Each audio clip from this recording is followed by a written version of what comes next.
Hi dear students, I hope you all are excellent.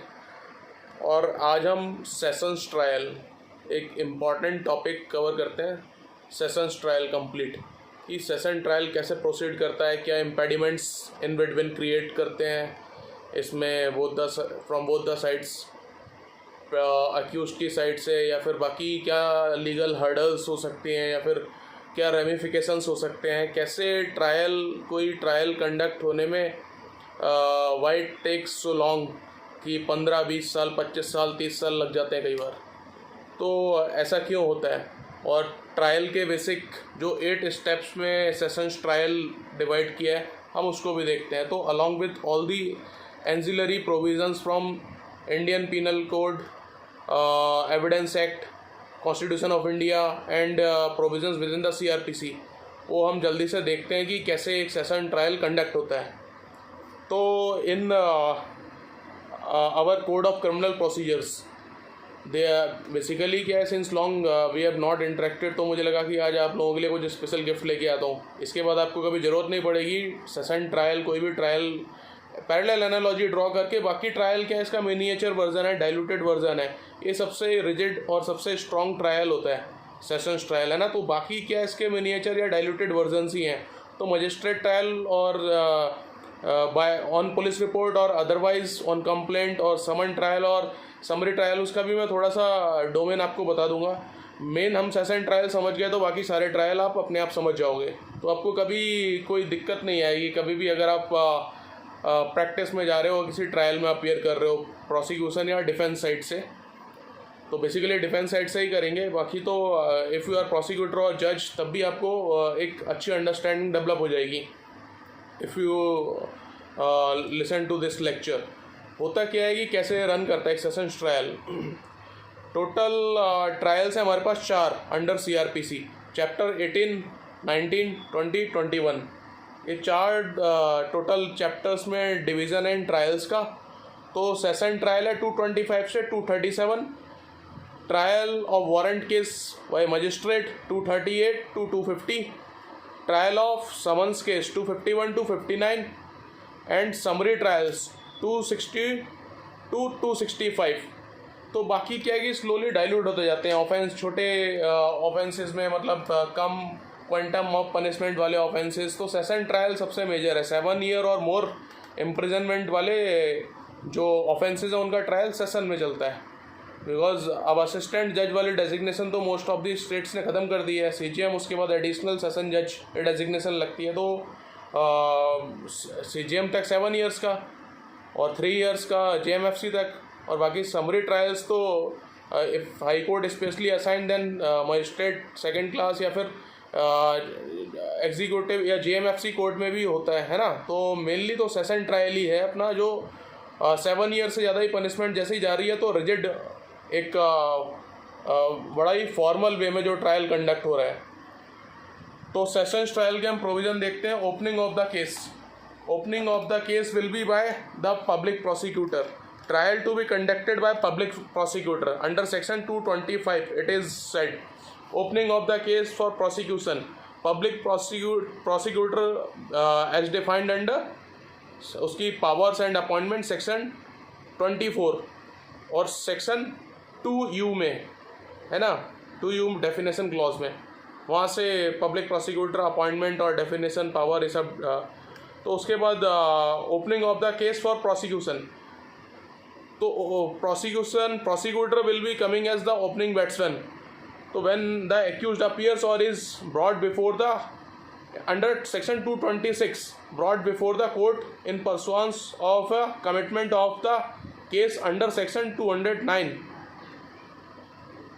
209 में commit होगा case. Initially क्या है कि पहले चार्जशीट फाइल होगी, किसी को अरेस्ट किया है या फिर नहीं किया है, तो सेक्शन 167 के फिर वो कंप्लायंसेस वो सब आ जाएगा कि चार्जशीट अगर 10 up to 10 ईयर्स है तो विद इन 60 डेज फाइल करो 167 में, है ना। पुलिस जो अरेस्ट कर रही है किसी को, या फिर कोई भी प्रोसिक्यूशन एजेंसी, और सेंट्रल और स्टेट की जो भी प्रोसिक्यूशन एजेंसीज़ हैं, और अगर मोर देन 10 ईयर्स का punishable with more than 10 years imprisonment का कोई ऑफेंस है, देन 90 डेज़ का जो टाइम लिमिट आ जाएगा। अदरवाइज एक्यूज्ड विल बी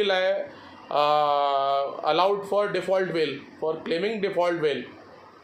तो फिर वो सारे कंप्लायंसेस और क्या किस तरीके से कॉग्निजेंस लिया जाता है। अब मजिस्ट्रेट के वाले केस में तो, मजिस्ट्रेट ट्रायल में तो कॉग्निजेंस अंडर 190, सेक्शन 190 में सो मोटो और ऑन पुलिस रिपोर्ट और on filing of the complaint under section 200। तो इस तरीके से कॉग्निजेंस लिया जाएगा। अब होगा क्या कि जब केस ट्रायबल बाय सेशन है, उसमें पनिशमेंट 7 ईयर से ज़्यादा जा रही है, तो कमिटल हो जाएगा 193 और 209 में, कमिटल टू सेशन। तो सेशन जज, एडिशनल सेशन जज बोथ हैव सेम पावर्स। वो तो जस्ट डेजिग्नेशन पर्पस के लिए, otherwise both have same powers to try the case. तो वो केस ट्राई करेंगे, ठीक है। ऐसे केस आएगा सेशन को, ठीक है। चार्ज फ्रेमिंग वगैरह कर देंगे, वो मजिस्ट्रेट कोर्ट से हो जाएगा। उसके बाद लगेगा कि ये ज़्यादा उसका क्वांटम ऑफ पनिशमेंट ज़्यादा है इस पर्टिकुलर जो चार्ज फ्रेमिंग हो रही है, जो इंग्रेडिएंट्स किसी ऑफेंस के बन रहे हैं, तो they will commit to session. अब उसका 207 और 208 की कंप्लायंस होने के बाद सीआरपीसी में कि 207 और 208 में document supplied to the accused, उसको क्या एक्यूजेशंस हैं, चार्जशीट, बाकी सब एफआईआर कॉपी वगैरह सब उसको सप्लाई करने के बाद, या कोई बल्कि डॉक्यूमेंट है उसका पेरुसल के अलाउ करने के लिए उसको कि अब देख लो भैया आपके अगेंस्ट क्या चार्जेस हैं, है ना, so you can defend yourself. Then होता गया 225 में ट्रायल, 225 टू 237 की अभी हम बात कर रहे हैं specifically how a session trial will run. तो 225 में prosecution shall be conducted by the public prosecutor. Then 226 में opening of the case, prosecutor will deliver the opening speech कि टोटल एक्यूजेशंस क्या है, चार्जेस क्या है, क्या केस मेड आउट हो रहा है इसके अगेंस्ट, जो भी पर्टिकुलर एक्यूज्ड है उसके, या नंबर ऑफ एक्यूज्ड है, ठीक है।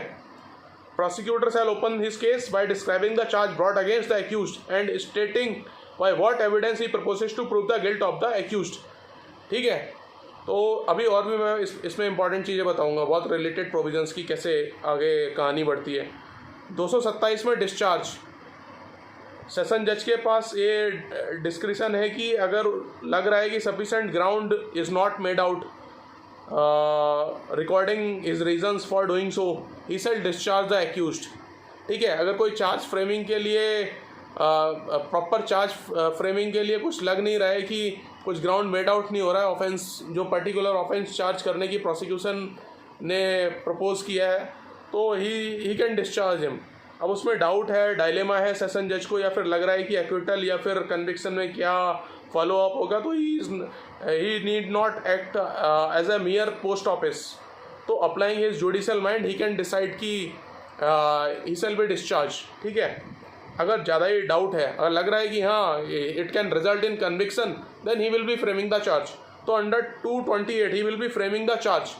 और उसके चार्ज फ्रेमिंग करने के बाद भी लग रहा है कि अगर एक केस वो ऑफेंस नहीं बन रहा है कि मोर देन 7 ईयर वाला, और कि सेशन ट्रायबल टाइप का ऑफेंस नहीं बन रहा है, तो he will make over the case to chief judicial magistrate, है ना। और चीफ जुडिशियल मजिस्ट्रेट को लग रहा है कि कोई और छोटा ऑफेंस नॉर्मल है, तो उसी मजिस्ट्रेट अंडर हिम उनको ही कैन मार्क। तो इस टाइप से मतलब अगर मेक ओवर करना है कि अगर लग रहा है कि फाइनली कोई सीरियस ऑफेंस नहीं बन रहा है ना, ऐसी सिचुएशन में। Otherwise exclusively trial by session जज है, तो he will continue with the subsequent इसके सेशन ट्रायल के प्रोसेस से। तो वेयर द जज frames any charge under clause B of subsection 1, the charge shall be read and explained to the accused, and the accused shall be asked whether he pleads guilty of the offence charged or claims to be tried. तो 228 में ये पूछा जाएगा accused से। अब accused क्या है कि बेसिकली accused जनरली होता क्या है कि प्लीड गिल्टी कर दे, तब भी कई बार ट्रायल सेशन जज उसको क्या है कि कन्विक्ट ना करके आगे प्रोसीड कर देते हैं। क्योंकि होता क्या है कि एक्यूज्ड कई बार प्लीड गिल्टी इसलिए कर रहा है कि he is some under some inducement, threat, promise, या फिर उसको कोई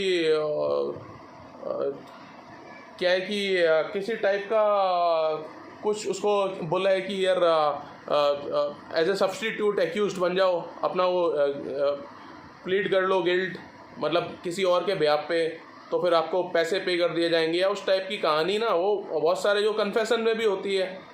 जो कन्फेशन वाला देखा होगा ना इंडियन एविडेंस एक्ट में कि confession should be free from the inducement, threat, promise, तभी एक्सेप्टेबल होगी। स्पेसिफिकली एक्स्ट्रा जुडिशल कन्फेशन, और जुडिशल कन्फेशन के लिए भी मजिस्ट्रेट सेल सेटिस्फाई हिमसेल्फ की he is giving voluntarily out of his own will. तो उस टाइप की सिचुएशन यहाँ पे ना 229 में क्या, conviction on plea of guilt. If the accuse pleads guilty the जज shall record the plea and may in his discretion convict him there on.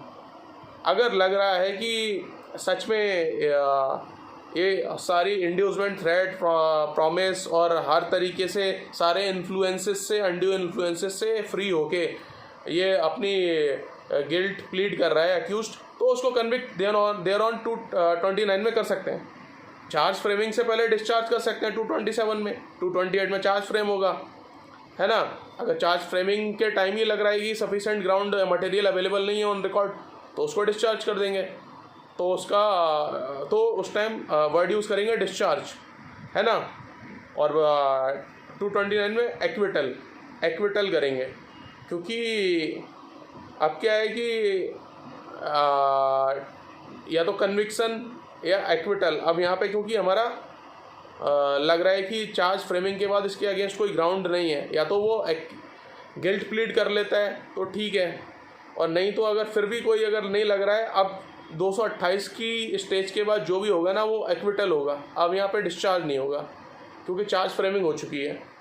तो डेट 230 में date for prosecution evidence. If the accuse refuses to plead guilty or does not plead guilty or claims to be tried or is not convicted under section 229, इन चारों में से accused कोई भी चीज़ mention करे, या तो वो प्लीड ही नहीं कर रहा है, या फिर वो क्लेम कर रहा है कि आई अंडरगो द ट्रायल, और रिफ्यूज़ कर रहा है, इस टाइप से ना, मतलब किसी भी वर्डिंग में वो जवाब दे रहा है इसमें से, तो अंडर 229 द जज shall fix a date for examination of the witnesses and may on the application of the prosecution issue any process for compelling the attendance of the witness or the prosecution or the production of any document or other thing. उसके production के लिए जज will direct कि they shall be this witness और ये सब भी produce हो नेक्स्ट डेट पे एविडेंस फॉर प्रोसिक्यूशन। तो 231 में prosecution will एड्यूस there evidence on the date so fix the जज शैल proceed to take all such evidence as may be produced in support of the prosecution. The जज में in his discretion permit the cross examination of any witness to be deferred until any other witness or witnesses have been examined or recall any witness for further cross examination। अब इसमें क्या है कि 134 evidence act का मैं reference देना चाहूँगा। Witness testimony और document evidences shall be weighed not to be counted. तो नंबर से फ़र्क नहीं पड़ेगा कितने विटनेस हैं, इससे हम ऐसे इंटरलिंक कनेक्ट करके पढ़ते हैं। एविडेंस एक्ट के 134 में आप देखोगे नंबर ऑफ विटनेस से कोई फ़र्क नहीं पड़ता, विटनेस की टेस्टिमनी में वेट होना चाहिए, रिलायबल विटनेस होना चाहिए बेसिकली। और फिर 232 में acquittal. If after taking the evidence of the prosecution examining the accused and hearing the prosecution and the defense on the point, the judge considers that there is no evidence that the accused committed the offence, the judge shall record an order of acquittal। ठीक है, because क्या है, charge framing हो गई थी 228 में, तो अब क्या है कि चार्ज फ्रेमिंग के बाद एक्विटल होगा, डिस्चार्ज उससे पहले 227 में। ठीक है, तो अब एक्विटल वर्ड यूज़ होगा यहाँ पे। तो अब होगा क्या कि once a co-accused has been discharged or acquitted, he ceases to be a co-accused and there is no impediment to summon him as a witness. He can be a witness for the prosecution as well as for the defense, क्योंकि अब तो वो free है, किसी की तरफ से उसकी कोई लाइबिलिटी नहीं है कि वो किसकी तरफ से आए। Now is a free citizen, free person, है ना, तो वो किसी की तरफ से भी आ सकता है, अब इंडिपेंडेंट विटनेस टाइप से। अब होता क्या है कि इंडिया में फॉल्सस इन ओमनिबस वाला प्रिंसिपल अप्लाई नहीं होता। मींस कोई विटनेस अगर हॉस्टाइल हो जाए 154 एविडेंस एक्ट में, जैसे हम पढ़ते हैं कि हॉस्टाइल हो गया, विटनेस जिस पार्टी ने बुलाया था उसके अगेंस्ट ही वो टेस्टिमनी दे रहा है, तो क्या है कि उस सिचुएशन में हम उसको उसका separating the wheat from the safe उस प्रिंसिपल पे जाएंगे। इंग्लैंड यूएस में तो उसकी कंप्लीट टेस्टिमनी डिस्कार्ड कर देते हैं, बट इंडिया में नहीं। इंडिया में जितनी रेलिवेंट है आफ्टर ड्यू कोरोबोरेशन उतनी टेस्टिमनी जो प्रोसिक्यूशन के लिए यूज़फुल है वो ले लेंगे। 145 इंडियन एविडेंस एक्ट में उसकी प्रीवियस स्टेटमेंट जो 161 में ली थी उसको कोरोबोरेट भी कर सकते हैं, कॉन्ट्राडिक्ट भी कर सकते हैं। 157 में कोरोबोरेशन भी करेंगे, रिफ्रेशिंग द मेमोरी भी आ जाएगा। ये सारे सेक्शन जो रिलेटेड हैं मैम वो बता दे रहा हूँ आपको, जिससे कि एक ट्रायल कैसे रन करता है वो समझ आना चाहिए, है ना। तो रिफ्रेशिंग द मेमोरी 159 में आ जाएगा, और इम्पीचिंग द क्रेडिट ऑफ विटनेस। अब 154 में तो हमने हॉस्टाइल देख लिया था कि question by party two is own witness, क्योंकि अब उसको लेके आए थे कि हमारे फेवर की बात करेगा, वो तो दूसरे के अक्यूज के फेवर की बात करना शुरू कर दिया उसने, या प्रोसिक्यूशन लेके आया था तो, या फिर वो अक्यूज लेके आया था तो प्रोसिक्यूशन के फेवर की बात कर रहा है ना, तब उससे फिर क्वेश्चन पूछ के उसकी टेस्टिमनी को चैलेंज या फिर जितनी यूजफुल है उतनी रखेंगे, बाकी उसको डिस्कार्ड कर देंगे। अब इम्पीचिंग द क्रेडिट ऑफ विटनेस, किसी विटनेस का क्रेडिट कैसे इम्पीच करेंगे कि इसकी टेस्टिमनी डिस्कार्ड कर दो, he is not reliable witness, वो 155 इंडियन एविडेंस एक्ट में होगा क्या कि अनवर्दी ऑफ क्रेडिट है ए, या फिर he has taken some corrupt inducement और ब्राइब ले लिया उसने बी, या फिर उसकी स्टेटमेंट फॉर्मर स्टेटमेंट से इनकन्सिस्टेंट है, जो फॉर्मर स्टेटमेंट ली थी एक्यूज की वो इनकन्सिस्टेंट है, कॉन्ट्राडिक्ट कर रही है 145 में, है ना। तो उसको डिस्कार्ड कर देंगे कि ये बेकार का विटनेस है, इसका किसी काम का नहीं है, मतलब पहले कुछ और बोल रहा था अभी कुछ और बोलता है, थोड़े दिन बाद कुछ और बोलेगा, या कुछ फिर उसके बाद कुछ और बोलेगा, तो इज़ नॉट ट्रस्टवर्दी। अब हम ठीक है, हम थे 233 पे, एंटरिंग अपॉन डिफेंस। 232 तक तो अपना प्रोसिक्यूशन का सारा फ्लो चल रहा था। अब आता है एंटरिंग अपॉन डिफेंस 233 में। When the accused is not acquitted under section 232, he shall be called upon to enter on his defense and adduce any evidence he may have in support thereof. If the accused puts in any written statement, the judge shall file it with the record. तो 315 में वो अपनी return statement दे सकता है कि मेरा perspective ये है, मुझे फालतू में फंसाया गया है और मेरा कोई इन्वॉल्वमेंट नहीं था, या फिर वो भी अपने जो भी फेवर की बात है कि भाई ये मेरी साइड की स्टोरी है और मुझे इस तरीके से इम्प्लीकेट किया गया है unnecessarily and I have not committed the crime. तो उस टाइप की वो बातें अपनी लिख के सबमिट कर देगा अपने डिफेंस के लिए, अपने फेवर में जो भी चीज़ें उसकी। और 313 में उसे एग्जामिन करेगा कोर्ट। तो 313 में जब उसे एग्जामिन करेंगे तो 313 में अब वो झूठ भी बोल रहा है तो भी कोई फ़र्क नहीं पड़ता, उससे पूछा जाएगा भैया अपना पॉइंट ऑफ व्यू तो बताओ, तो अपना पॉइंट ऑफ व्यू वो जो भी बता रहा है तब भी उस पर कोई फ़र्क नहीं पड़ेगा। उस टाइम झूठ भी बोल सकता है कोर्ट में, खुला झूठ बोल सकता है कि मैंने कुछ नहीं किया, मैं बिल्कुल इनोसेंट हूँ, जो चाहे माना है वो बोल सकता है, उसका पॉइंट ऑफ व्यू बस कोर्ट सुनना चाह रहा है। लेकिन उसको उस टाइम 193 परजरी में पनिश नहीं करेंगे, ये थोड़ा सा ट्रिकी चीज़ है। क्यों नहीं करेंगे? जब विटनेस झूठ बोलता है तो विटनेस को तो 7 साल की सज़ा है, या फिर कोई और विटनेस आ रहा है या फिर आईओ आ रहा है कोई झूठ बोल रहा है उसको 7 साल की सज़ा है ना। जैसे जेसिका लाल मर्डर केस में क्या है, विटनेस को 7 साल की परजरी में सज़ा दे दी 193 of Indian evidence act, fabricating और गिविंग फॉल्स एविडेंस। बट इसको कुछ क्यों नहीं कह रहे हैं? क्या इसको ऑलरेडी सज़ा होने वाली है इसलिए नहीं कह रहे हैं? नहीं, वो सज़ा तो और एडिशनल हो जाएगी ना 31 CRPC में। अगर वो परजरी में उसको बुक करें तो date will be in addition to the all जो पनिशमेंट इसमें होगी पर्टिकुलर ऑफेंस में। वो इसलिए नहीं क्योंकि 313 में ऑन ओथ उसकी स्टेटमेंट नहीं लेते हैं, बस उसका पॉइंट ऑफ व्यू जानना चाह रहे हैं। ऑन ओथ जब तक नहीं ले रहे हैं, विटनेस की क्या टेस्टिमनी ऑन ओथ होती है, 315 में भी इसकी ऑन ओथ है, उसमें झूठ नहीं, उसमें जो है वो अपना पॉइंट ऑफ व्यू अपना वर्जन बताएगा। बट 313 में वो कुछ भी बोल रहा है, थोड़ा जो भी अपना फेवर के लिए इमोशनल बातें ही बोल रहा है कि मुझे ये सब मत करो या मैंने क्राइम नहीं किया, मतलब एनी हाउ कुछ भी अपने फेवर में जैसे जो भी उस पर बन पड़ रहा है सब बोल रहा है, तो उससे कुछ फ़र्क नहीं पड़ेगा और उसके लिए कोई पनिश नहीं किया जाएगा अगर वो झूठ भी बोल रहा है तो। ठीक है, ऐसे चलता है ट्रायल। आगे देखते हैं हम। If the accused applies for the issue of any process for compelling the attendance of witness, अब वो किसी विटनेस को बुलाना चाह रहा है या कोई डॉक्यूमेंट प्रोक्योर करना चाह रहा है, और तो कोर्ट क्या करेगा, shall issue the process unless court considers कि ये सिर्फ ना वेक्सेटियस डिले और defeating the ends of justice type की प्रैक्टिस है, कि ये सिर्फ कोर्ट का टाइम खराब करना चाह रहा है कि ट्रायल चल जाए 20 साल 50 साल चल जाए ट्रायल, और तब तक इसकी नॉर्मल लाइफ चलती रहेगी, बेल पे ऑलरेडी है, उसके बाद तो कहानी ख़त्म है ना, एक लाइफ साइकिल कंप्लीट हो जाए, ये ट्रायल को 50 साल खींचना चाह रहे हैं। तो ऐसे ये अननेसेसरीली प्रैक्टिस एक्सरसाइज कर रहा है कि इसको बुला लो उसको बुला लो, है ना, वो मेरे फेवर में बोलेगा। तो इस टाइप की चीज़ें कोर्ट को थोड़ा सा कैउसियसली एक रीजनेबल और जुडिशियल माइंड अप्लाई करने के बाद ही अगर लग रहा है कि हाँ जेन्युइनली उसका वो कोई विटनेस यूज़फुल है तो ही बुलाएगा कोर्ट, अदरवाइज नहीं बुलाएगा। उसके बाद क्या होता है, विटनेस की बात आई है तो मैं आपको एक बात और बता दूँ। कोई को एक्यूज्ड है, मान लो 319 में कोर्ट को लग रहा है कि इसके अलावा कोई और भी इसके साथ को एक्यूज्ड हो सकता था, इसका FIR या चार्जशीट में नाम नहीं है, तो कोर्ट उसको भी फिर उसके अगेंस्ट भी कॉग्निजेंस ले सकता है। और इसमें अब एक मैजिकल बात और है कि अगर उसके अगेंस्ट कॉग्निजेंस ले लिया और विटनेस जो 20 साल पहले आए थे, अब वो विटनेस या तो पागल हो चुके हैं या उनकी डेथ हो गई है या फिर they are incapable of giving evidence, इतने वीक हो गए हैं नहीं आ सकते, या फिर उनको सेंसेस आउट ऑफ सेंसेस हैं अब, है ना। और हमारे लॉ में 118 इंडियन एविडेंस एक्ट में इवन चाइल्ड और कोई भी कितना भी बुजुर्ग इंसान भी है, कोई छोटा बच्चा भी, वो भी विटनेस हो सकता है, उसकी भी टेस्टिमनी इंपॉर्टेंट है, प्रोवाइडेड वो he can understand reasonable answer और रीजनेबल क्वेश्चन पुट अप करने के बाद रीजनेबल आंसर दे सके, तो उसकी टेस्टिमनी एक्सेप्टेबल है, ठीक है। तो इस सिचुएशन में क्या होगा कि 33 of Indian evidence act, section 33 of Indian evidence act आ जाएगा इन एक्शन। उसमें क्या होगा कि ट्रायल में अब ये मल्टीपल रेमिफिकेशंस होते हैं ना यार।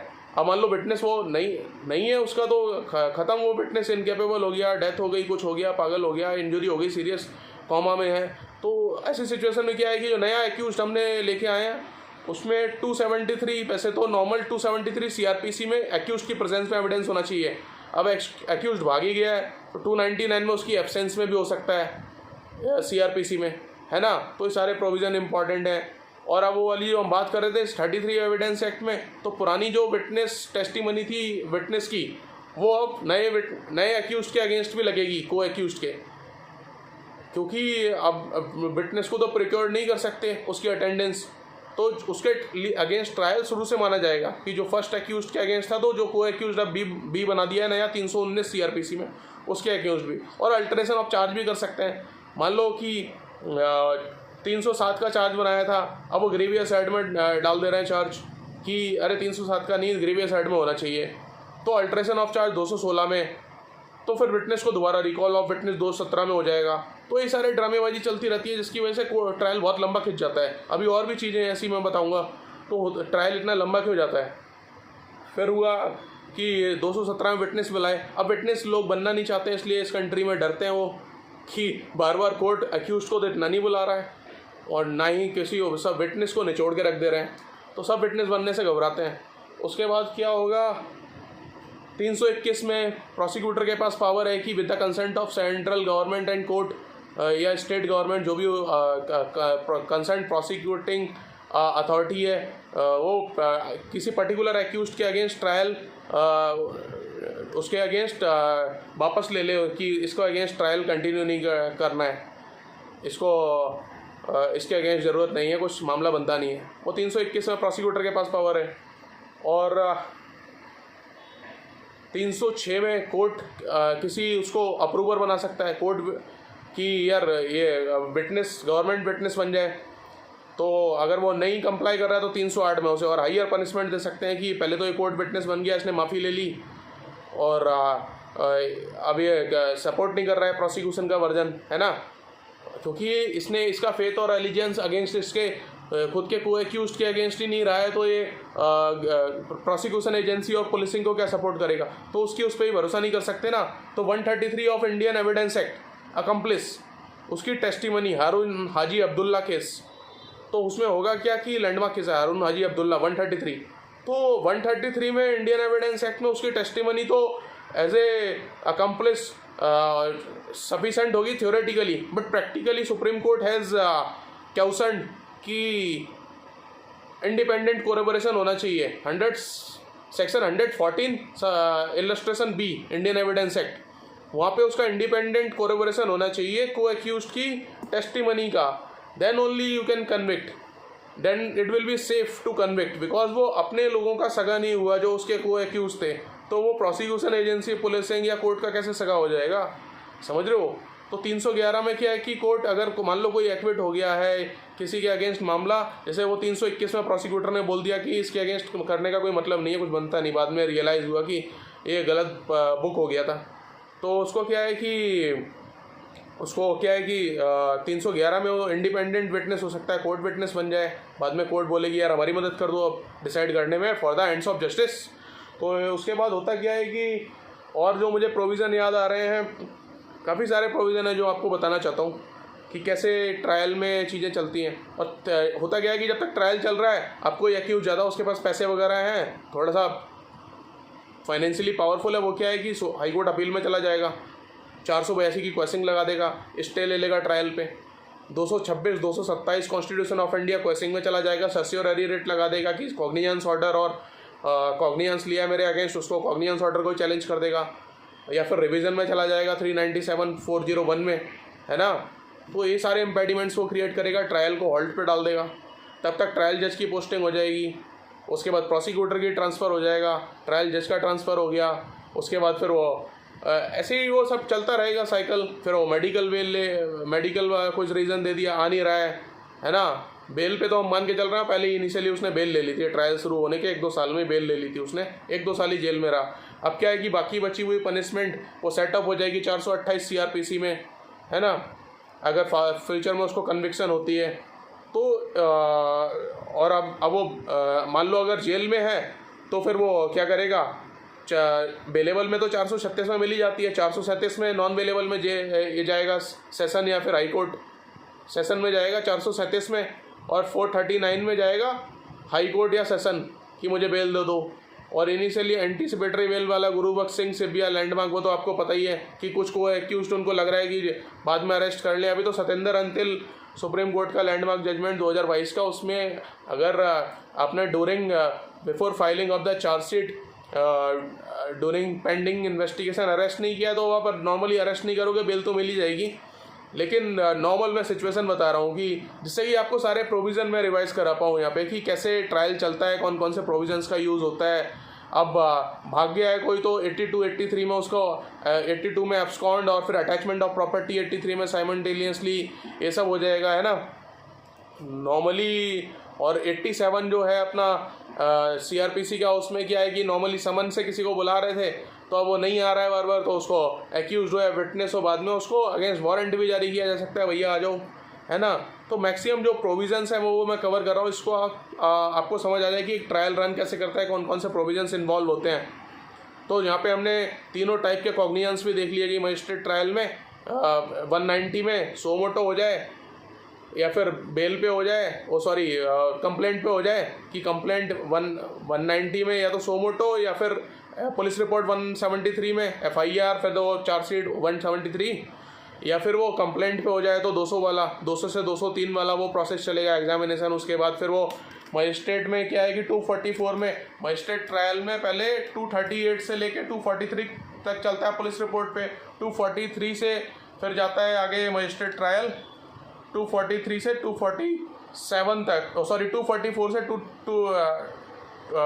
238 से 243 तक नॉर्मल ट्रायल चलेगा पुलिस रिपोर्ट पे, है ना, इंस्टीट्यूटेड ऑन पुलिस रिपोर्ट 173 की। अब कंप्लेंट जो 200 वाले केस होते हैं, जो 200 सेक्शन 200 CRPC में फाइल हुए हैं, वो 244 से 247 तक जाएंगे। उसके बाद प्रोविज़न 248, 249, 250 ये कॉमन है, ये दोनों में लगेंगे, है ना। तो ये पैरेलल एनालॉजी ड्रॉ करके समझ जाओगे सेशन वाले से। अब मैं इसका बता रहा हूँ कि ये दूसरा जो है अपना समन्स ट्रायल, ये छोटे वाले 2 साल से कम के इम्प्रिजनमेंट वाले ऑफेंसेस के लिए होता है। नॉर्मली वो फाइन या वगैरह वो लेटर लिफाफे में भी उसने अपना फाइन अमाउंट भेज दिया तब भी चल जाता है, प्लीडर के थ्रू अपीयर हो जाए, प्लीड गिल्टी कर ले। लेकिन वारंट ट्रायल और सेशन ट्रायल में ऐसा नहीं कर सकता है, क्योंकि उसका लॉयर ही उसके प्लीड गिल्टी कर लिया और लॉयर फी लेके भाग गया, बंदा तो फंस गया ना। तो वो थोड़े हाइयर वाले पनिशमेंट वाले सेक्शन ट्रायल्स हैं, उनमें नहीं होगा। बट समन्स और ये समरी ट्रायल है, ये 6 महीने तक के इम्प्रिजनमेंट वालों के लिए, छोटे वाले ऑफेंसेस, 2,000 रुपये तक की कोई चोरी वोरी कर ली या 2,000 रुपये का कुछ उसके पास स्टोलन प्रॉपर्टी वगैरह मिल गया, उस टाइप के ऑफेंसेस के लिए चलेगा समरी ट्रायल। ठीक है, तो मैं उसका भी पीछे बता दे रहा हूँ कि कैसे बाकी चारों ट्रायल जिससे कवर हो जाए। अब इसमें समरी ट्रायल में मैक्सिमम 6 महीने की इम्प्रिजनमेंट वाले ऑफेंस होंगे और मैक्सिमम इम्प्रिजनमेंट 3 महीने की दे सकते हैं। और समन्स ट्रायल में मैक्सिमम 2 ईयर्स के इम्प्रिजनमेंट वाले ऑफेंस होंगे, लेकिन मैक्सिमम इम्प्रिजनमेंट प्रैक्टिकली 6 महीने तक की दे सकते हैं। ठीक है, और CJM का 7 साल का है और JMFC का 3 साल का है जो इम्प्रिजनमेंट अवॉर्ड कर सकते हैं। तो अब हम आ जाते हैं दोबारा से हमारे सेशन ट्रायल के सेक्शन 233 पे। अब if the accused entering upon defence, जो मैंने बता दिया डॉक्यूमेंट वगैरह प्रोड्यूस करने के लिए। ठीक है, अब आ गए हम 234 पे arguments. When the examination of the witness if any for the defence is complete, the prosecutor shall sum up the case and the accused or his pleader shall be entitled to reply. तो होगा क्या कि ये वाली 234 की stage है, जो movies में देखते हैं ना कि सनी देओल मस्त आर्ग्यू कर रहा है, उधर अमरीश पुरी आर्ग्यू कर रहा है, इधर और भी कोई लोग आर्ग्यू कर रहे हैं और मस्त फाइट हो रही है, रिवर्टल सर रिवर्टल और एलिगेशंस काउंटर एलिगेशन सब हो रहे हैं और आपस में एकदम मस्त वो पार्लियामेंट टाइप का डिबेट चल रहा है, लड़ाई वड़ाई और मस्त मज़ा आ रहा है ना। वो सिचुएशन 234 की होती है, उससे पहले काफ़ी कहानी हो चुकी होती है जो मैं आपको बता रहा हूँ। तो 235 पे जजमेंट ऑफ एक्विटल और कन्विक्शन। अब यहाँ क्या है कि 234 में सारे आर्ग्यूमेंट होंगे, लेकिन फाइनल आर्ग्यूमेंट प्रोसिक्यूटर का होगा। प्रोसिक्यूटर 226 में will open the case, prosecutor will be the opening batsman और लास्ट बैट्समैन भी प्रोसिक्यूटर ही होगा।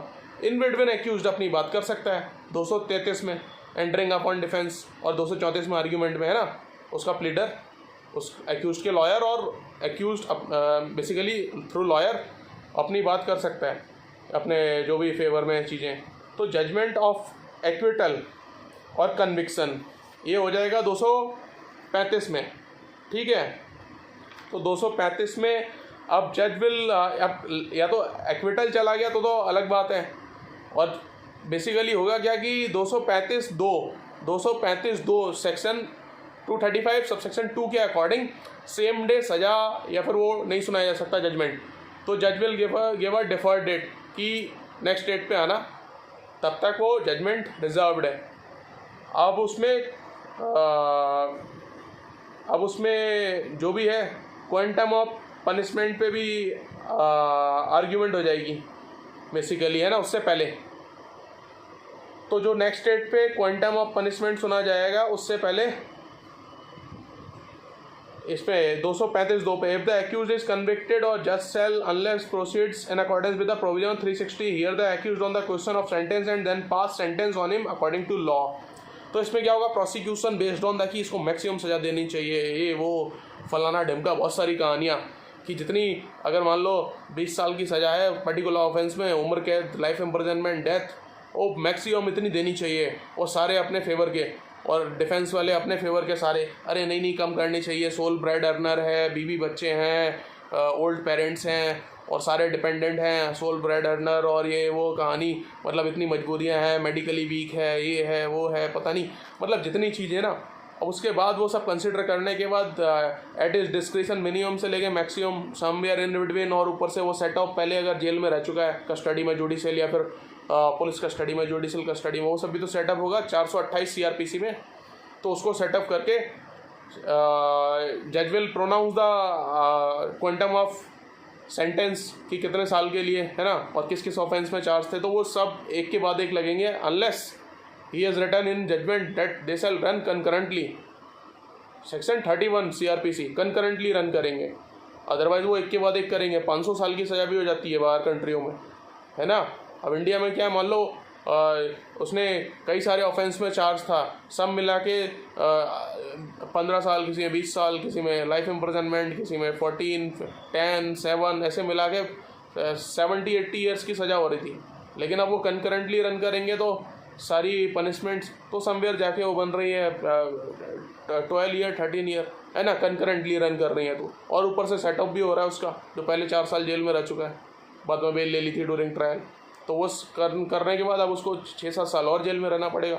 और उसमें भी अगर वो बीच में कुछ अच्छा गुड कंडक्ट वगैरह है तो फिर वो अलग बात है, उसको बाद में अब रिलीज़ किया जा सकता है। वो अथॉरिटीज़ पर डिपेंड करेगा, सेंट्रल गवर्नमेंट पे, 433 ऑफ CRPC की होम मिनिस्ट्री में, स्टेट गवर्नमेंट के या फिर सेंट्रल गवर्नमेंट होम मिनिस्ट्री से प्लीड करे कि इसको अब रिलीज़ कर दो ऑन गुड कंडक्ट, ये वो जेल में इसका अच्छा बिहेवियर है, अदरवाइज नॉर्मली अपनी पनिशमेंट काट के आएगा वो।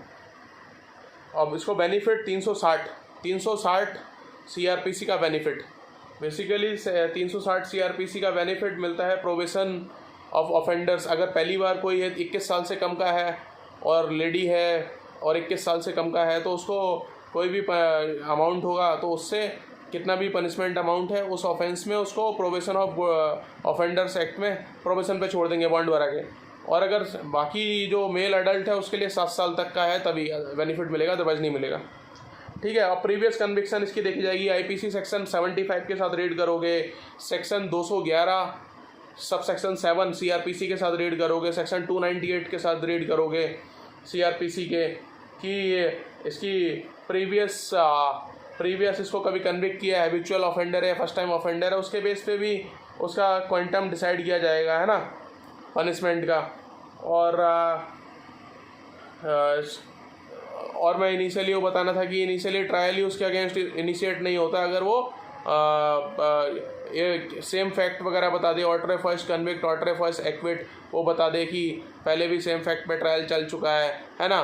तो वो सारी बातें मतलब just for the sake of कि आप प्रोविज़न रिवाइज कर जाओ, इसलिए मैं वो सारा अब बता रहा हूँ। अदरवाइज अब तो कन्विक्शन इसकी हो चुकी है और प्रोसिक्यूशन विल एड्यूस की प्रीवियसली भी कन्विक्टेड है, इसने अभी तक बताया नहीं और भी इसने क्राइम किए हैं, तो ही इज़ नॉट रिलायबल। ये वो मतलब जितना महान इसका वो दिखा रहा है अपना इसका लॉयर उतना है नहीं है ना। उसके बाद उसका जो यहाँ पे अपना एविडेंस एक्ट में आ जाओ तो इसका जो previous bad character not relevant accept in reply, section 54, section 53 previous good character relevant, ये सारी बातें भी आ जाएंगी, है ना।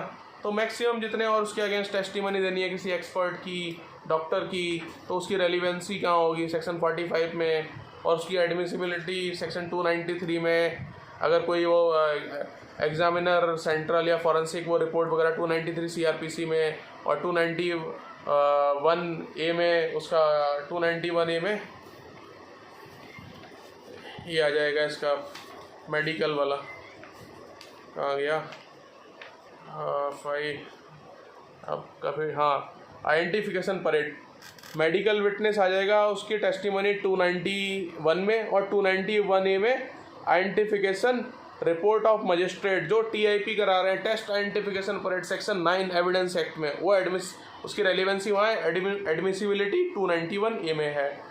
और उसके अगेंस्ट 293 में report of certain government scientific experts, ये सब आ जाएगी, केमिकल एग्जामिनर और ये 6 टाइप के टोटल एक्सपर्ट्स दिए हैं, है ना, सीरोलॉजिस्ट और ये forensic, Haffkine institute, fingerprint bureau, explosive, ये सब controller, scientific expert specified by notification by the central government, ये सब। तो इस टाइप से टोटल ट्रायल रन करेगा सेशंस का। अब मैंने आई होप बहुत डिटेल में बता दिया है कि कौन कौन से प्रोविज़न कहाँ हिट करेंगे। और बेसिकली होता क्या है कि जब क्वेश्चन के लिए चैलेंज कर देते हैं हाई कोर्ट में रिवीजन या क्वेश्चन में, तब सबसे मेजर इम्पैक्ट क्रिएट होता है ट्रायल पे। और अगर वही सुप्रीम कोर्ट तक चला जाए चैलेंज करते हुए तो 10-15 साल तो उसने ट्रायल वैसे ही अटका दिया, सुप्रीम कोर्ट में 4-5 साल तक तो लिस्टिंग नहीं होगी जो चैलेंज किया है। 3-4 साल नॉर्मली लिस्टिंग मुश्किल हो जाएगी सुप्रीम कोर्ट में, बहुत ही अर्जेंसी दिखाए तो अलग बात है, बहुत तेज जाए तब भी 3-4 साल लग जाते हैं सब मिला के इस प्रोसेस में। हाई कोर्ट में 482 की क्वेश्चन डाल दी है, 226-227 से क्वेश्चन डाल दी है कि ये ट्रायल जो है इसके अगेंस्ट गलत हो रहा है। तो ये सब आते आते मतलब ट्रायल क्या है कि फिर उसके बाद ट्रांसफ़र हो जाते हैं कंसर्न ऑफिसर्स के, प्रोसिक्यूटर, जजेस, ये सब ओवरऑल ड्रामेबाजी चलते चलते ट्रायल लंबा खिंच जाता है। बेसिकली ओवरऑल सीन है। अब डिफेंस वो कई बार अपना काउंसिल चेंज कर दे, उसको लग रहा है कि मेरे वकील साहब इतना अच्छा परफॉर्म नहीं कर पा रहे हैं, दूसरा काउंसिल चेंज कर दे। अब इसी से और एक वो काउंसिल से याद आया कि 303 304 CRPC के प्रोविजंस, अगर कोई उसको आर्टिकल 22 के साथ रीड करोगे, 303 अगर उसको राइट टू डिफेंड किसी अच्छे लॉयर के थ्रू राइट टू डिफेंस है, उस डिफेंड खुद को करने का, और 304 में अगर वो गरीब है तो उस अफोर्ड नहीं कर सकता तो उसको state government article 39A constitution of India के साथ रीड करोगे, right to free legal aid, है ना। तो ये सारे प्रोविजंस हैं जो एक ओवरऑल मैंने इंटरलिंकिंग करके बता दिया कैसे ट्रायल प्रोसीड करता है। और भी कुछ बच गया होगा तो 2-3 मिनट में वो भी देख लेते हैं। 24 मैंने बता दिया है, पब्लिक प्रोसिक्यूटर 2U इसमें डेफिनेशन है। 24 बता दिया पब्लिक प्रोसिक्यूटर पावर्स, और 28 में मैं बता दे रहा हूँ कि सेशन जो भी लिमिट है कैसे कितने ऑफेंस कितने तक के ट्रायल एबल है। 28-29 में session high court magistrate courts है ना, वो सब देख लेना। मोर देन 7 ईयर CGM तक तो 7, JMFC 3, उसके बाद सब ADJ या फिर हाई कोर्ट चले जाते हैं ना, इसलिए ADJ या सेशन जज एक ही बात है। उसके बाद 31 में सेक्शन 31 में CRPC के वो कंकरेंट या फिर कंसिक्यूटिवली रन करेगा पनिशमेंट। अगर कंकरेंट नहीं बोला तो कंसिक्यूटिवली रन करेगा वन आफ्टर दी अदर, और जनरली कंकरेंट कर देते हैं। उसके बाद 57 में विदिन 24 आवर्स प्रोड्यूस करना था जुरिडिक्शनल मजिस्ट्रेट के आगे फॉर जुडिशल कस्टडी या पुलिस कस्टडी PC के लिए, है ना। 82-83 एब्सकॉन्ड हो गया है या फिर वो एब्सकॉन्ड कर गया है या उसको एब्सकॉन्डर डिक्लेयर कर दो, प्रॉपर्टी अटैच कर लो, फिर वो 1 साल में अपना कुछ सूट फाइल करके निकाल पाएगा। 30 दिन में उसको आना होता है 82 में, और 83 में या तो 2 साल में वो कोर्ट को आके लॉजिकली बता दे कि मैं विलफुली नहीं गया था या मुझे आई वॉज नॉट अवेयर, मेरी प्रॉपर्टी वापस कर दो, उस टाइप की बातें, है ना। 83 में 70 में वारंट जब तक एग्जीक्यूट नहीं हो जा रहा है, 70 सबसेक्शन 2 में CRPC के जब तक वारंट एग्जीक्यूट नहीं हो रहा तब तक वारंट की लाइफ रहेगी through out the India. Warrant जहाँ भी एग्जीक्यूशन के लिए दिया, जब तक वो या तो जो कोर्ट उसको इशू कर रहा है वो कैंसिल नहीं कर दे या फिर उसको एग्जीक्यूट नहीं कर दे रहे वारंट को, है ना, जिसको भी दिया है। 167 CRPC वही डिफ़ॉल्ट बेल वाली बात आ जाएगी। फिर 60 डेज़ या 90 डेज़ में चार्जशीट फाइल करे, 15 डेज़ की रिमांड में वो चलता रहती है कहानी, है ना। अब इसमें होता क्या है कि कई जगह ना कंप्लेंट केस लगता है तो कॉग्निजेंस अगर ले लिया है कोर्ट ने, कैसे कंप्लेंट केस में, जब तक कॉग्निजेंस कोर्ट मान लो इन्वेस्टिगेट कर रही है पुलिस, पहले मजिस्ट्रेट के पास गए 200 में उसने लगा कि हाँ 200 वाली कंप्लेंट फाइल की सेक्शन 200 वाली, उसके बाद वो अदर देन पुलिस रिपोर्ट वाले केस में जो मजिस्ट्रेट ट्रायल चल रहा है 244 से 250 तक, है ना, उसकी बात बता रहा हूँ। तो कॉग्निजेंस के विदिन जैसे चार्जशीट फाइल करते हैं तो विदिन जब भी कॉग्निजेंस उसका अरेस्ट 60 या 90 डेज़ वहाँ से काउंट होगा कि चार्जशीट उसकी फ़ाइल हो जानी चाहिए कंप्लेंट वाले में, अदरवाइज़ वो डिफ़ॉल्ट बेल के लिए उसका राइट बन जाएगा, है ना। और 436 में नॉर्मल बेल है। 436A में क्या है कि किसी को अंडर ट्रायल है, उसको कोई जमानत दिलाने वाला नहीं है, बहुत टाइम से अफोर्ड नहीं कर पा रहा है, तो फिर उसको हाफ पनिशमेंट जितनी मैक्सिमम ऑफेंस चार्ज किया है, मान लो चोरी है तो 1.5 साल से ज़्यादा नहीं रखेंगे, 3 साल तक की सज़ा है ना। ऐसा अब पड़े रहते हैं लोग, 3 साल की सज़ा है और 10-10 साल से वहाँ पे पड़े हुए हैं अंडर ट्रायल, तो ऐसा नहीं होना चाहिए। ये इसके लिए प्रोविज़न बनाया है 2009 का अमेंडमेंट लाके 436A। और मैक्सिमम अगर प्रोसिक्यूटर को अपोज करने का चांस देंगे 7 ईयर से ज़्यादा वाला है तो प्रोसिक्यूटर को अपोज करने का चांस देने के बाद भी मैक्सिमम 3 साल, जितना पनिशमेंट है उससे ज़्यादा कैसे रख सकते हो किसी को। 437A में अपील में जाने के लिए bail, 437 normal bail non available में, 438 एंटीसिपेटरी बेल, 439 हाई कोर्ट और सेशन कोर्ट में नॉर्मल बेल के लिए लगा सकते हैं। 63, 61, 66, 60s वाले समनिंग के लिए कि समन कैसे डुप्लीकेट में किसी को देंगे, विटनेस को या किसी को बुला रहे हैं, अगर कंप्लेंट केस में किसी अगेंस्ट को बुला रहे हैं। उसके बाद 207, 208 की प्रोसीडिंग की, उसको डॉक्यूमेंट तो दे दो कि उसके अगेंस्ट चार्जेस क्या हैं, क्या उसके अगेंस्ट आपके पास डॉक्यूमेंट्स या अवेलेबल मटेरियल है उसको प्रोसिक्यूट करने के लिए। प्रोसिक्यूशन एजेंसी का काम है सबका, पुलिसिंग वगैरह। 193-209 में कमिटल प्रोसीडिंग टू सेशन, 216 में चार्ज अल्टर करने का, 217 में चार्ज अगर अल्टर हुआ है तो विटनेस को दोबारा रिकॉल करना, 311 में कोर्ट विटनेस, 319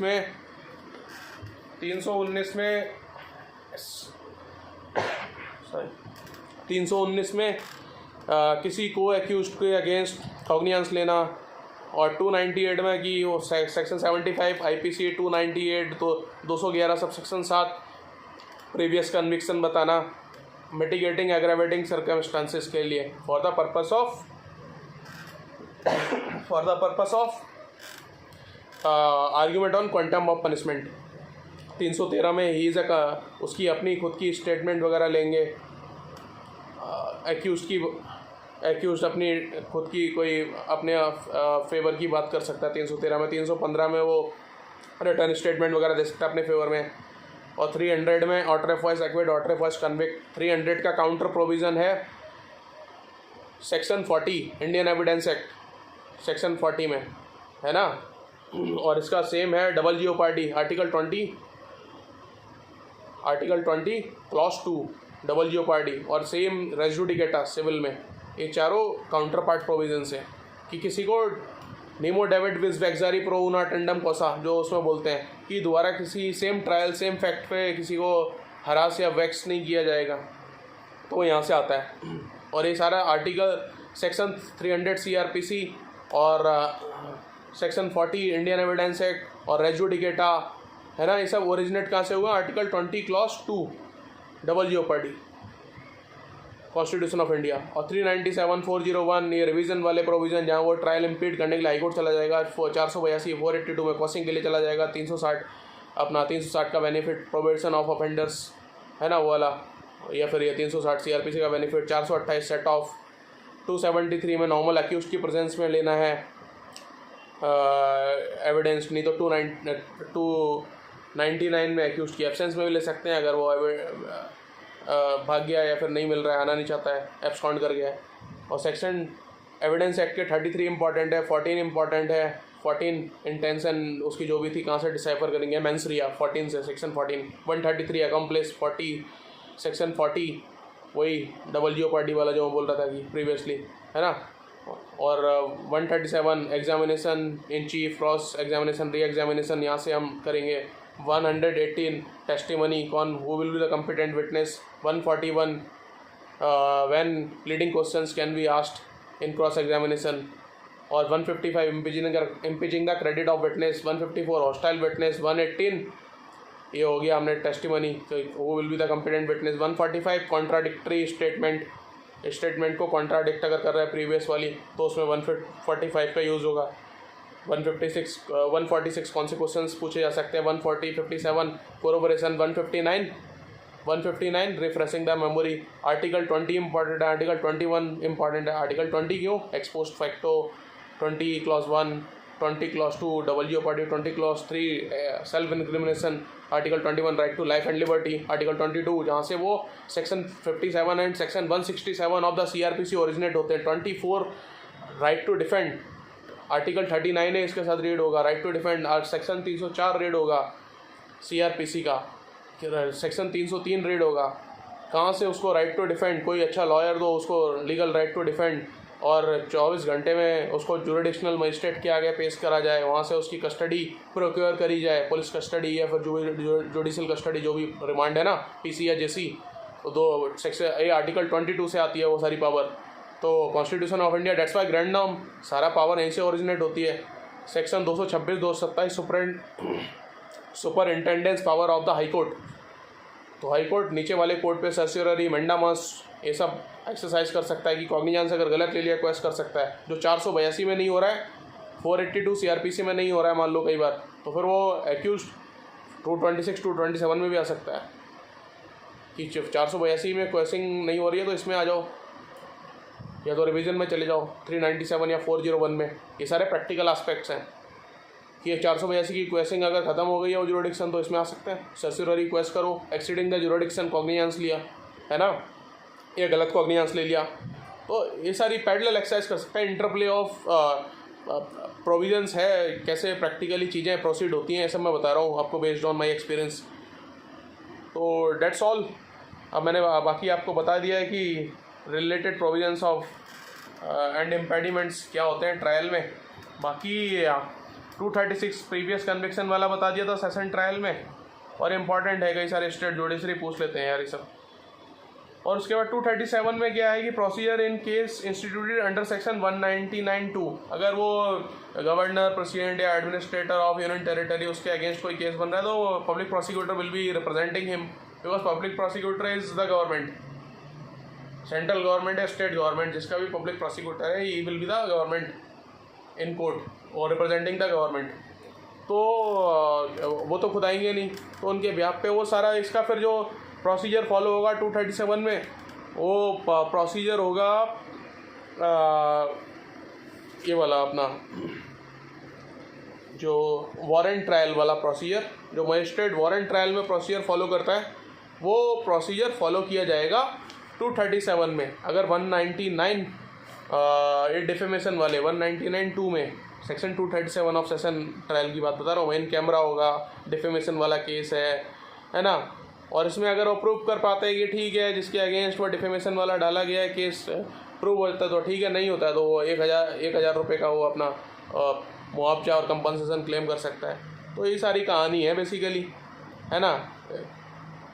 वो भी प्रेसिडेंट या वाइस प्रेसिडेंट, गवर्नर और state administrative of union territory के अगेंस्ट है तो नहीं, वो सो कॉस्ट नोटिस वो सारा मतलब बेसिकली ये इतना रेलिवेंट नहीं है। मेनली 225 to 236 इम्पॉर्टेंट है।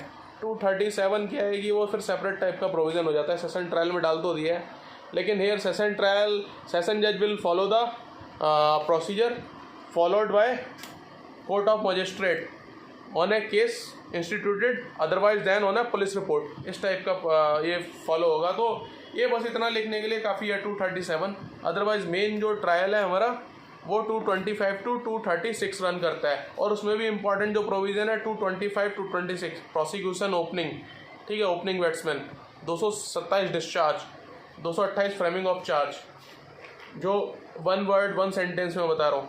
229 में कन्विक्शन हो गई तो ठीक है on plea of guilt, otherwise prosecution को एविडेंस एड्यूस करने की डेट 230 में, 231 में एविडेंस फॉर प्रोसिक्यूशन हो जाएगा, 232 में एक्विटल हो जाएगा अगर प्रोसिक्यूशन फेल टू सपोर्ट इस केस, और फिर एंटरिंग अपॉन डिफेंस 233 में डिफेंस को अपना पक्ष रखने का मौका मिलेगा, और 234 में आर्ग्यूमेंट्स होंगी, हीटेड आर्ग्यूमेंट्स होंगी, ठीक है, काफ़ी वो फिल्मी टाइप की, वो ये स्टेज है 234।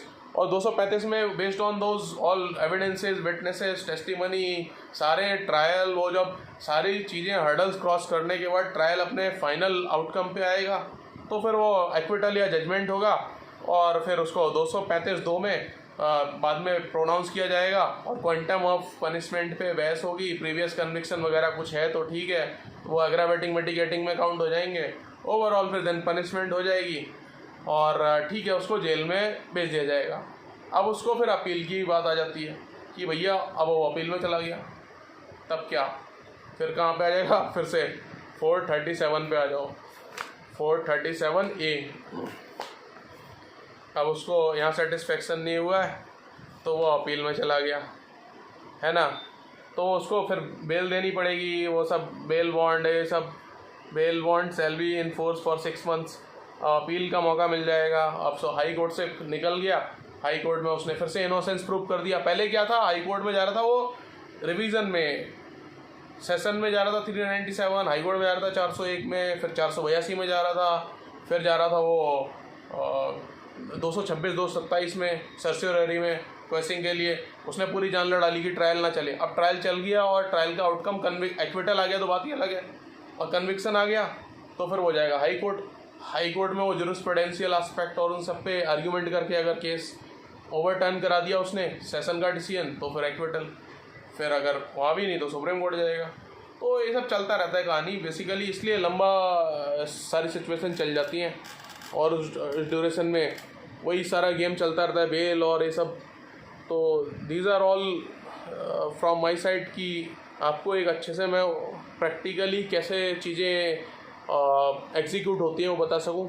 तो यही सब है बेसिकली। ट्रायल कंप्लीट हो गया, उसके बाद हाई कोर्ट में वो फिर पेंडिंग की उसके लिए बेल ले लेगा कि पेंडिंग उसकी प्रोसीडिंग्स हैं, है ना। अगर बाहर कोर्ट 6 महीने के बॉन्ड पे बाहर भेज देता है ठीक है, उसके बाद उसका सुप्रीम कोर्ट में भी राइट है।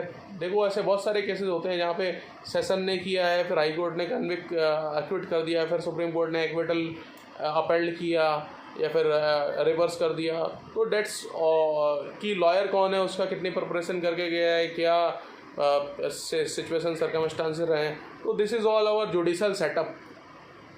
Prosecution is basically that particular state of central government. Judge is the judiciary, and defense is basically fighting for the Article 21 and Article 19 उन फंडामेंटल राइट्स की फाइट है सब. तो देखते हैं कौन जीतता है बेस्ड ऑन कि क्या उसके एविडेंसेस अवेलेबल, उनके बेस पे बात बनती है कि एविडेंसेस क्या हैं और ये सारी चीज़ें. जनरली क्राइम किसने कैसे किया है वो सब बात अलग है, but available material on record evidences सारा गेम उसी का है ना. तो thank you so much dear friends. I hope कि आप लोगों को ये सारी कहानी क्लियर हो गई होगी कि कितने इम्पेडिमेंट्स होते हैं, कैसे इन्वेस्टिगेशन एक आईओ वगैरह करता है और कंप्लीट होती है. उसका इतना घबराने वाली ज़रूरत नहीं होती है. ट्रायल वगैरह बहुत सारे अच्छे खासे लूप होल्स और बहुत सारे चीज़ें हैं जहाँ पे किसी को अगर कोई गलत फंस गया है तो उसको निकाला जा सकता है. तो इसलिए इतना घबराने की ज़रूरत नहीं होती कि पुलिस का वो कोई नोटिस आ गया या कोर्ट का कोई नोटिस आ गया किसी को. लोग बहुत सारे घबरा जाते हैं, परेशान हो जाते हैं. तो नॉर्मल रूटीन प्रोसेस में भी हो सकता है किसी को विटनेस के तौर पे या नॉर्मली कुछ डॉक्यूमेंट वगैरह के लिए ऐसे बहुत सारे प्रोविज़न है, बुला लिया हो. तो ऐसे कई लोग मुझसे पूछते हैं कि समन आ गया, ये हो गया वो हो गया, तो कैसे, मतलब बहुत सारे आपके पास. यार इस वीडियो को देखने के बाद आप समझ जाओगे कितने सारे आपके पास आपके लीगल राइट्स को प्रोटेक्ट करने के लिए कितने सारे बीच में वो दिए हुए हैं आपको, क्या बोलते हैं, बीच में विंडोज़ दी हुई हैं आपको बहुत सारी, कि जब भी आप किसी भी स्टेज पे अपने आप को प्रूव कर दो कि गलत आपको फंसाया गया या फिर सिचुएशन वैसी थी, एग्रावेटिंग मिटिगेटिंग सर्कमस्टांसेस पे, या थोड़ा बहुत बंदा जेल में भी रह लिया 2-3 साल और उतनी ही पनिशमेंट उसको उतने पे कोर्ट को सेटिस्फाई कर देगी, इससे ज़्यादा नहीं देनी चाहिए. इसको मजबूरी में कराया था. ऐसे section 94 of the Indian penal code में आ जाओ. एक इम्पॉर्टेंट मुझे याद आया, आपको वही बता दूँ. देखो 94 of the Indian penal code, इसमें क्या है, except murder offenses against the state punishable with death, and offenses punishable with death against the state. Nothing is an offense which is done by a person who is compelled to do it by the threats which at the time of doing it is reasonably cause the apprehension that the instant death of the person will otherwise be the consequences. किसी को ज़बरदस्ती gun point पे रख के कुछ करा लिया है ना, तो उसमें वो उसका कसूर का है, वो सब ट्रायल में प्रूव करने वाली बात है. राइट टू सेल्फ डिफेंस, उसके बाद ग्रेव एंड सडन प्रोवोकेशन वाली सिचुएशन थी, तो वो सब मिटिगेटिंग एग्रावेटिंग सर्कमस्टांसेस हैं यार. तो ओवरऑल ट्रायल वगैरह से लोग घबरा जाए, उसमें डरने की इतनी बात होती नहीं कि इतनी जल्दी कुछ नहीं हो जाता. इसलिए चलते हैं 10-10 साल 20-20 साल ट्रायल. और अगर किसी को जज को या प्रोसिक्यूटर या फिर काउंसिल भी सेम रहे तब शायद 12-15 साल में चल जाए. लेकिन आईओ ट्रांसफ़र हो गया, कभी जज का ट्रांसफ़र हो गया, कभी प्रोसिक्यूटर का ट्रांसफ़र हो गया, कभी काउंसिल चेंज हो गया, कभी विटनेस गायब हो गया है ना, कभी एक्यूज नहीं आ पा रहा है, एक्यूज भाग गया, और बहुत सारे रेमिफिकेशंस हैं. इसलिए ट्रायल क्या है कि लंबे लंबे चलते हैं यार, 20-20 साल 25-25 साल. तब तक एविडेंस गायब हो गए, डाइल्यूट हो गए, विटनेस की डेथ हो गई, एक्यूज की डेथ हो गई, जज रिटायर हो गया या फिर प्रोसिक्यूटर रिटायर हो गया, आईयू रिटायर हो गया, बहुत सारी चीज़ें हैं यार. तो इसलिए क्या है कि ये सब ना इतना जल्दी एक अगर प्रॉपर ट्रायल रन कर रहा है तो इतना जल्दी उसका कंप्लीशन की होती नहीं, कि अनलेस वो फास्ट ट्रैक मोड पे चले. और फास्ट ट्रैक मोड पे भी अपील का भी आपको मौका रहता है, और उस टाइम डेजिग्नेटेड कोर्ट और डेजिग्नेटेड स्पेशल ऑफिसर्स उनका भी ट्रांसफ़र वगैरह ना हो चीज़ें ना, तब वो बात बन जाती है. अदरवाइज़ इतनी जल्दी हो नहीं पाती है सारी चीज़ें ना यार. तो ओवरऑल मेरा यही कहना है कि अब प्रॉपर बैलेंस, अगर आपको अच्छा लॉयर मिल रहा है ना, और अथॉरिटीज़ भी अपना फुल पोटेंशियल पे काम कर रही है, प्रोसिक्यूशन एजेंसी वगैरह, पुलिसिंग जो भी है, कोर्ट भी, तो और आपके पास भी इतने सारे राइट्स हैं. बात क्या है कि एक अच्छा लॉयर जो आपको रख पाए आपका केस कोर्ट के सामने. तो बहुत सारी ऐसी चीज़ें हैं कि इतना वो होता नहीं जल्दी कि जितना लोग वैसे घबरा जाते हैं. देखो इतने सारे विंडोज़ हैं कि आप कभी भी बाहर निकल सकते हो, है ना। तो I wish you all the very best कि आप अच्छे से इसको वीडियो को 1-2 बार सुनो, 3 बार सुनो, और आपको पूरा CRPC evidence, Indian penal code और ट्रायल कभी कोई डाउट ही नहीं रहेगा। आप इतने सारे रेमिफिकेशंस लिख दो, मार्क्स तो क्या है कि जितना उस एग्जामिनर को भी लगेगा कि मार्क्स कहाँ काट लूँ, अब कोई स्कोप ही नहीं बचता। तो मैंने हर एंगल से, प्रैक्टिकल एस्पेक्ट से आपको बता दिया है कि कैसे चीज़ें रन करती हैं। ये अगर आप ऐसे इंटरव्यू में बोल रहे हो या फिर इसको सुन के किसी तो लगेगा नहीं कि सामने वाले को पता नहीं चलेगा कि आप प्रैक्टिकली आपने इतनी प्रैक्टिस करी है, या फिर आपने प्रैक्टिकली इतने सारे इन्वेस्टिगेशन और प्रोसिक्यूशन ये सब, या फिर और सारे ट्रायल्स और हाई कोर्ट और सुप्रीम कोर्ट सारी प्रोसीडिंग्स में पार्ट लिया है, या कोई नोबडी कैन डाउट। और वो जो आपके आंसर शीट पर रिफ्लेक्ट करेगा वो आपके मार्क्स, समझ रहे हो। बाकी नॉर्मली कोई अगर लिख रहा है वो 225 से 237 बहुत रट लेगा तब जाके लिख देगा, बट आपने इनमें से अगर कुछ आधे 1/4 भी प्रोविजंस याद रह गए तो आपके मार्क्स तो मतलब 1 नंबर काटना मुश्किल हो जाएगा। सामने वाले का, वो सेशन जज का भी दिमाग घूम जाएगा, बंदा ये आया कहाँ से है, इतने सारे इसको सारे ट्रायल के भी सारी चीज़ें पता है कि कहाँ से क्या, मतलब कितने रेमिफिकेशंस हो सकते हैं मैक्सिमम पॉसिबल। सुप्रीम कोर्ट जज, हाई कोर्ट जज, they will be highly impressed. Session जो भी आपकी मार्कशीट सेशन जज मोस्टली चेक करते हैं, they will be highly impressed. यार क्या गजब बंदा है, इसकी तो बहुत ज़रूरत है ना। तो बेस्ट ऑफ लक, आप सुन लो इसको, और एनी डाउट कमेंट में करना, देन फर्दर हम सब्सिक्वेंटली और कोई ऐसी इन्फॉर्मेटिव लेक्चर डिलीवर कर देंगे जब मेरे को थोड़ा सा फ्री टाइम मिलेगा तो। और बहुत अच्छा लगा इतने टाइम के बाद आप लोगों से इंटरेक्ट करके, है ना। Best wishes, thank you so much.